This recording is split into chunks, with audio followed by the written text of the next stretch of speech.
പുത്തനങ്ങാടി ശുഹദാക്കളുടെ പേരിലുള്ള ആണ്ട് നേർച്ചയ്ക്ക് തിങ്കളാഴ്ച തുടക്കമാകും.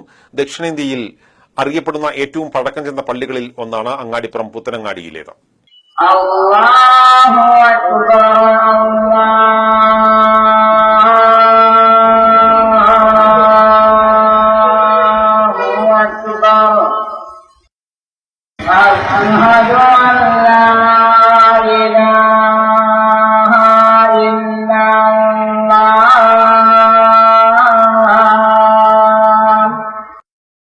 പുത്തനങ്ങാടി പള്ളിയിൽ നൂറ്റാണ്ടുകൾ പഴക്കമുള്ള മക്കാമിൽ 21 ശുഹദാക്കളാണ് അന്ത്യവിശ്രമം കൊള്ളുന്നത്.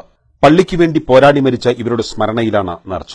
പഴമ അതേപടി നിലനിർത്തിയിരിക്കുന്ന പള്ളിയിലെ നിർമ്മാണ കരവിരുതുകൾ കാണാനും മക്കാം സിയാറത്തിനുമായി നിരവധി വിശ്വാസികൾ എത്താറുണ്ട്.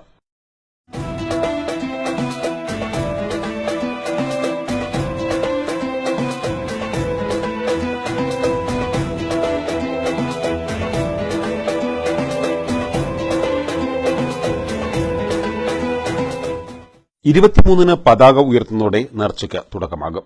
തുടർന്ന് നടക്കുന്ന അനുസ്മരണ സമ്മേളനത്തിൽ പ്രമുഖർ പങ്കെടുക്കും. 27 നടക്കുന്ന അനുസ്മരണ സമ്മേളനത്തിൽ പ്രമുഖ വാഗ്മി സിംസർ ഹഖ് ഹുദവിയാണ് മുഖ്യപ്രഭാഷണം നടത്തുക. പോയ്മയിൽ ഇല്ലായ്മയുടെ കാലത്ത് ആരംഭിച്ച അന്നദാനവും നേർച്ചയുടെ ഭാഗമായി ഇപ്പോഴും വിപുലമായി നടക്കുന്നു. ജാതി മതഭേദങ്ങളില്ലാതെ 10,000 പങ്കെടുക്കുന്നതാണ് ഇവിടുത്തെ അന്നദാനമെന്ന് മഹല്ല് ഖത്തീബ് സുബൈർ ഫൈസി ചെമ്മലശ്ശേരി. ശുഹദാക്കളോടുള്ള ആത്മീയ ബന്ധം പുതുക്കുന്നതോടുകൂടെ ഒരു നേരത്തെ ഭക്ഷണത്തിനു വേണ്ടി കൊതിക്കുന്ന ജനതയ്ക്ക് വർഷത്തിലൊരിക്കൽ സുഭിക്ഷമായ ഭക്ഷണം ഒരുക്കുക എന്ന ലക്ഷ്യം കൂടി പഴയ കാലം മുതൽ ശുഹദാക്കളുടെ ആണ്ടുനേർച്ചയോടനുബന്ധിച്ച് നടത്തപ്പെടുന്ന അന്നദാന ചടങ്ങിനുണ്ടായിരുന്നു.